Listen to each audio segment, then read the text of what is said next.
Mãe, talvez seja a hora de você achar seu próprio lugar. A mãe da minha esposa vai morar aqui. Damon disse isso sem tremer, parado na porta da minha cozinha. Minha cozinha, como se estivesse falando do clima. Eu mexia uma panela de sopa, a mesma receita que o pai dele amava, que eu fazia quase todo domingo há décadas.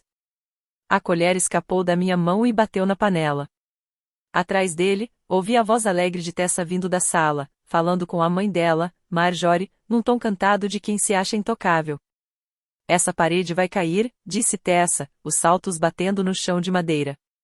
A risada de Marjorie veio baixa e satisfeita. Sim, querida. Finalmente terei um quarto de verdade. Apoiei a mão no balcão para não cair. Essa casa não era só madeira e tinta. Foi o lugar que Elijah e eu escolhemos quando Damon ainda era pequeno e andava no ombro do pai.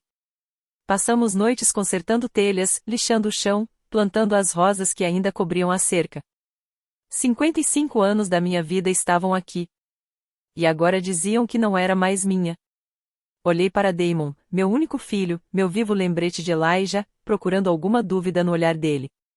Mas encontrei firmeza, não por maldade, mas por um direito que ele achava ter disse baixo, mesmo tremendo por dentro. Damon se mexeu, talvez sentindo minha força, mas achando que era aceitação. É o melhor, mãe. Você vai ficar mais feliz num lugar menor, mais fácil de cuidar. As palavras echoaram enquanto eu ficava parada, na mesma sala que já teve bolos de aniversário, brigas de lição e jantares de família. Ele virou as costas, me deixando com a risada de Tessa pelas paredes. Coloquei a colher de lado, limpei as mãos no avental que Elijah me deu anos atrás e fui devagar até a sala de jantar, onde as vozes cresciam. O cheiro de polidor ainda estava no ar. A mesma mesa de carvalho que Elijah e eu compramos usada quando Damon era criança. Ainda lembrava os dedinhos dele sujando geleia na superfície, o pai brigando de leve enquanto eu ria. Agora Tessa já tinha colocado uma revista brilhante em cima, aberta em páginas de casas modernas, paredes brancas, ferro, tudo sem alma. Damon abriu os braços como se apresentasse um projeto. Mãe, essa casa está no meu nome agora. Você vai ficar melhor num lugar menor, menos coisa para limpar, menos para se preocupar. Balancei a cabeça de leve, olhando para a varanda que se abria nos fundos. Elijah tinha construído aquela varanda um verão, cada tábua com suor e paciência, enquanto Damon andava descalço na grama. Cada madeira carregava uma memória. As palavras de Damon pareciam pregos batendo ali, arrancando o sentido de tudo. Marjorie, com o cabelo arrumado e o colar de pérolas pesado no pescoço fino, se inclinou com um sorriso doce. Não se preocupe, querida. Eu vou manter essa casa aquecida. Não vai ficar sem amor.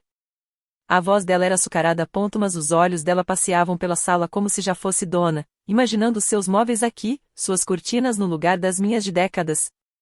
Eu senti como se ela tivesse me empurrado pela porta. Engoli seco, alisando o avental preso na cintura. Não havia espaço para minha voz entre eles. Cada canto da casa me respondia em sussurros, velas de aniversário apagadas, Elijah de joelhos na terra do jardim, a risada de Damon pelas paredes. Mas na voz deles, tudo isso parecia apagado. Fiquei em silêncio enquanto eles falavam de paredes para repintar e quartos para reformar. Minha vida virou projetos na visão deles. Quando finalmente me afastei, minhas pernas me levaram até o meu quarto, onde fechei a porta devagar e sentei na beira da cama, sabendo que precisaria decidir como responder. Continuei ouvindo as vozes deles pelo corredor, aquele tom descuidado de quem acha que não está sendo ouvido. Ela precisa de uma comunidade da idade dela, disse Tessa, rápida e fria. Não é saudável ela ficar sozinha aqui. Um condomínio de idosos seria perfeito. Marjorie concordou com um satisfeito. Sim, um lugar com atividades, amigos velhos, novos, menos esforço. É melhor para ela. Frágil, velha demais. Era isso que queriam que Damon acreditasse. Queriam que ele me visse como alguém que precisava ser guardada num canto, enquanto eles se espalhariam pela casa que cuidei por mais de meio século. Olhei ao redor do meu quarto, coberto limpo, gavetas arrumadas, vidros das janelas brilhando de tanto que eu lavava. Só naquela manhã eu tinha corrido 2 quilômetros no parque e depois dei aula de piano para a filha da vizinha. Minha cabeça estava clara o suficiente para fazer contas, cuidar de investimentos e lembrar de cada detalhe do trabalho de Elijah nesta casa. Frágil era a última coisa que eu era. Mas eu entendia o jogo. Não era sobre minha saúde ou conforto, era sobre metragem, localização, a segurança que eles achavam que essa casa dava. Pensei em interromper, em aparecer na porta e dizer que eu não era fraca nem acabada. Mas fiquei sentada na beira da cama, mãos cruzadas no colo. Palavras só os alimentariam. Eu estava cansada demais para dar a eles essa satisfação. Escolhi o silêncio, mais forte que protestar. Sentada, ouvindo minha respiração acima dos planos deles, percebi que o silêncio podia ser um escudo. Quando Damon bateu de leve na minha porta, perguntando se eu estava bem, levantei com o rosto calmo e o sorriso que ele esperava ver. Mais tarde, ele veio com o ar de quem trazia boa notícia. Falou devagar, suave, como se me desse um presente em vez de tirar o chão dos meus pés. 2 semanas devem ser suficientes, não acha? Assim podemos ajudar você a se instalar num lugar bom. Levantei os olhos, dei um sorriso tranquilo. 2 semanas estão bem, disse, sem mostrar o peso no peito nem as memórias que me sufocavam. Damon suspirou aliviado, como se minha aceitação provasse que ele estava certo. Pouco depois, passei pela sala e ouvi Tessa e Marjorie felizes. Vamos guardar os móveis dela, disse Tessa rápida. Ela não vai precisar de tudo. Talvez doemos alguns. Marjorie riu baixo. Sim, e o quarto de hóspede será finalmente meu. Vou fazer parecer uma casa de verdade. As palavras delas me seguiram pelo corredor, mas eu não parei. Não inteligência artificial dará a elas nenhuma parte de mim, nem móveis, nem silêncio. Nem minha indignação. Naquela noite, quando a casa ficou calada, sentei na escrivaninha e abri uma agenda de couro antiga. Meus dedos pararam no nome escrito na letra cuidada de Elijah, Richard Alberg, o advogado que o ajudou em todos os negócios, contratos e testamentos. O telefone tocou uma vez antes da voz firme atender. Senhora Calavai, há muito tempo. No dia seguinte, eu já estava no escritório dele, diante de prateleiras cheias de livros de lei. Richard ajustou os óculos e tocou no arquivo. Celine, seu marido era um homem cuidadoso. Ele colocou tudo, seguros, ações da empresa, investimentos, no seu nome. A casa foi passada para Damon anos atrás por questões de imposto. Mas não se engane, o controle ainda é seu. Eu senti um calor calmo se espalhar dentro de mim, não de raiva, mas de clareza. Damon achava que tinha o controle. Tessa e Marjorie já me viam desaparecendo da história. Saí do escritório de Richard com uma tranquilidade nova, que me acompanhou até em casa, quando fiquei no carro olhando para a casa que pensei que inteligência artificial perder. Na manhã seguinte, peguei o telefone de novo. Dessa vez, liguei para Lena Ortiz, uma corretora de imóveis cujo nome eu lembrei de um panfleto que chegou na minha caixa de correio na primavera passada. A voz dela era segura e rápida, como de quem já sabe fechar o negócio antes mesmo de entrar na casa. Ela chegou 2 dias depois, os saltos ecoando na varanda que Elijah construiu. Levei-a por cada cômodo, com o rosto neutro, enquanto ela abria os olhos impressionada. Celine, disse ela na sala de jantar, essa propriedade vale muito mais do que as pessoas imaginam. A localização é ouro, e a estrutura vai gerar uma guerra de lances. A certeza dela me deu força. Eu quase cestei Elijah na porta, me olhando e dizendo para confiar no meu instinto. Passei com ela pelo jardim, o sol bateu nas rosas, e por um instante eu me senti orgulhosa, não ferida. Enquanto isso, Damon continuava no conforto da ignorância. Ele pensava que minhas saídas de carro eram para visitar residências de idosos. Num jantar, ele perguntou se eu tinha encontrado alguma com boas atividades. Eu sorri suave e disse que ainda estava procurando. Tessa comentou sobre hidroginástica, e Marjorie riu como se me imaginar de maiô fosse uma piada. Eu me retirei rápido, segurando meu silêncio como um presente. Eles acreditavam na história que inventaram para mim, e eu deixava. Mas com Lena eu era direta. Passamos cômodo por cômodo, listando pequenos reparos para valorizar a casa, uma tinta nova aqui, cortinas novas ali. Ela prometeu fazer tudo rápido e em discrição. Assinei os primeiros papéis com a mão firme, cada assinatura tirando um peso que eu nem sabia que ainda carregava. Quando Lena saiu, com a pasta cheia e um sorriso decidido, eu sabia que o relógio tinha começado a correr. Damon e os sogros ainda falavam de planos como se tivessem tempo infinito. Mas eu já tinha colocado em movimento algo que eles nunca imaginariam. Naquela noite, fiquei na janela do meu quarto, olhando o jardim balançar na brisa da tarde, e pensei em outro sonho, um que Elijah e eu tínhamos sussurrado no passado. Depois que Lena foi embora, sentei na minha mesa, fechando as cortinas, e peguei uma caixa de madeira antiga que Elijah guardava debaixo da nossa cama. Dentro, havia restos dos nossos sonhos, panfletos de viagem, postais, até o mapa dobrado do Marrocos, já amarelado nas bordas. Passei o dedo nas linhas desbotadas, lembrando de quando ríamos disso nos nossos 30 anos, ocupados demais com a escola de Damon e o trabalho de Elijah para pensar em viajar. Uma noite, deitados na rede do jardim, Elijah apontou para as estrelas e disse: "Um dia, Celine, vamos tomar chá de hortelã sob o céu do deserto. Você vai usar aqueles lenços coloridos que ama, e eu vou ler para você até as luzes se apagarem." Eu ri e disse: "Talvez." Mas o tempo nunca veio. Contas, trabalho, doença, tudo entrou na frente, e o sonho ficou naquela caixa. Até agora. No meu laptop, comecei a pesquisar. A tela se encheu de imagens de riados com portas pintadas, pátios com fontes, paredes azulejadas azuis abrindo para o mar, sexta listagens em Casablanca, Tanger, Marrakech. Preços que antes pareciam impossíveis, agora eram possíveis com os bens de Elijah e a venda que Lena preparava.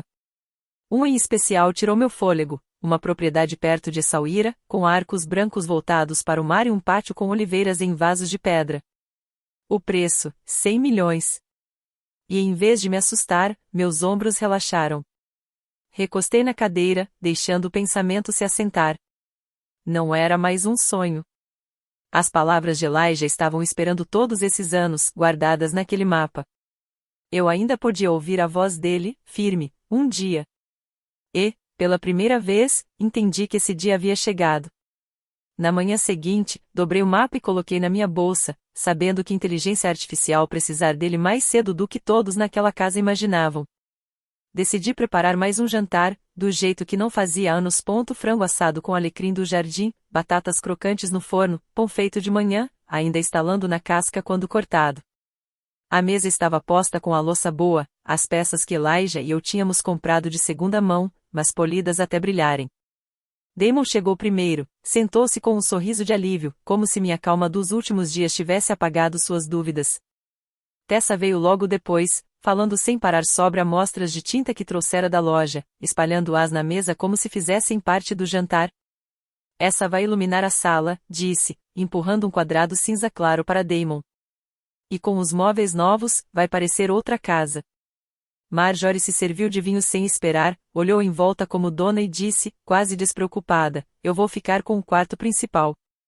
É o que mais combina comigo. A luz da manhã é perfeita." Senti o olhar de Damon em mim, mas mantive o sorriso suave, enchendo sua taça de novo antes de pegar a minha. Meu silêncio cobria a mesa com uma paz que eles confundiam com rendição.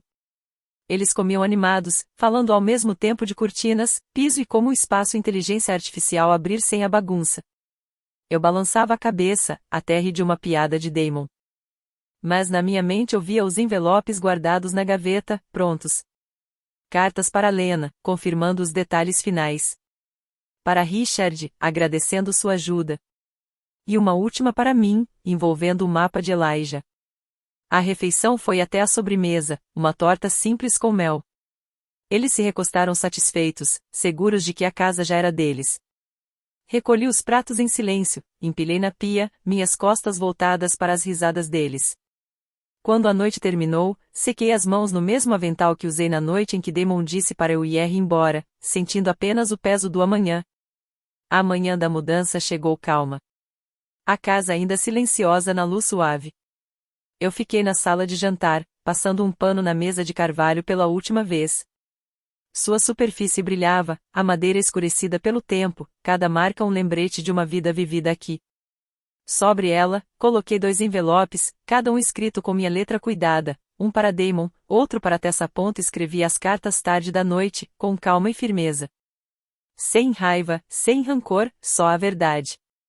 No envelope de Damon estava a explicação: ele nunca imaginou que a casa já tinha sido vendida, documentos assinados, negócio fechado.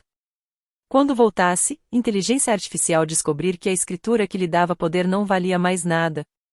A carta de Tessa era mais curta, mas clara também, os planos dela e da mãe nunca foram delas. Olhei para o corredor, onde as malas já estavam empilhadas. Levei só o essencial, meus diários, alguns objetos de família, a colcha de casamento que minha mãe costurou e a foto de Elijah no porta-retrato gasto. O resto ficou, não como presente, mas como cascas vazias do que eles achavam possuir. Parei na porta, ouvindo o silêncio da casa.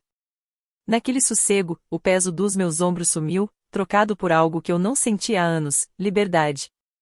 Toquei a borda da mesa uma última vez, peguei as malas e saí, a porta se fechando suave atrás de mim. O táxi esperava na calçada, motor ligado, porta-malas aberto. Entrei, o banco de couro frio contra minhas mãos, e passei ao motorista o endereço do aeroporto. Enquanto a casa sumia no retrovisor, pensei no mapa dobrado na minha bolsa, gasto nas bordas, mas com sua promessa intacta. Quando o táxi chegou ao aeroporto, sabia que as cartas já estariam sendo lidas. Consegui imaginar como se estivesse na sala de jantar. Damon notaria os envelopes primeiro, franzindo a testa ao abrir. Tessa se inclinaria sobre seu ombro, ansiosa por provas do que achava ser dela. Então viria o silêncio, aquele que chega depois de um golpe inesperado. Eu via a voz de Damon quebrar, ela vendeu. Não, isso não pode ser. Logo o grito de Tessa, cobrindo o medo com raiva, você deixou ela fazer isso. Disse que estava resolvido. Você estragou tudo. Marjorie, eu sabia, inteligência artificial se apegar à negação. Ela inteligência artificial balançar a cabeça a ponto as pérolas tremiam no pescoço dela. Ela pensava, isso deve ser um engano. Gente como a gente não é expulsa. Não é assim que funciona. Mas era. As ligações começaram quase na hora. Meu celular vibrava na bolsa enquanto eu pegava a passagem no balcão. O atendente me entregou o bilhete com um sorriso educado. A tela acendeu com o nome de Damon. Depois Tessa, depois Damon de novo. Deixei tocar, o som abafado pelo couro, e empurrei o celular mais fundo fora do alcance. Quando eles perceberam que eu não inteligência artificial atender, a casa já não era mais deles. E nem o conforto que eles achavam ser eterno. Passei pela segurança levando só o essencial. A foto de Elijah entre as páginas do meu diário. O portão de embarque abriu à minha frente e além dele o avião esperava para me levar ao horizonte que um dia só sonhamos. O voo foi longo, mas quase não notei. Minha mente estava tranquila, meu coração leve como há anos não sentia. Quando pousamos, um motorista de terno escuro segurava uma placa com meu nome. Ele me recebeu com cordialidade e me guiou pelo AR que cheirava leve a sal e especiarias. Passamos por avenidas com palmeiras, feiras coloridas, paredes brancas e vislumbres do mar, até que além da agitação a propriedade surgiu.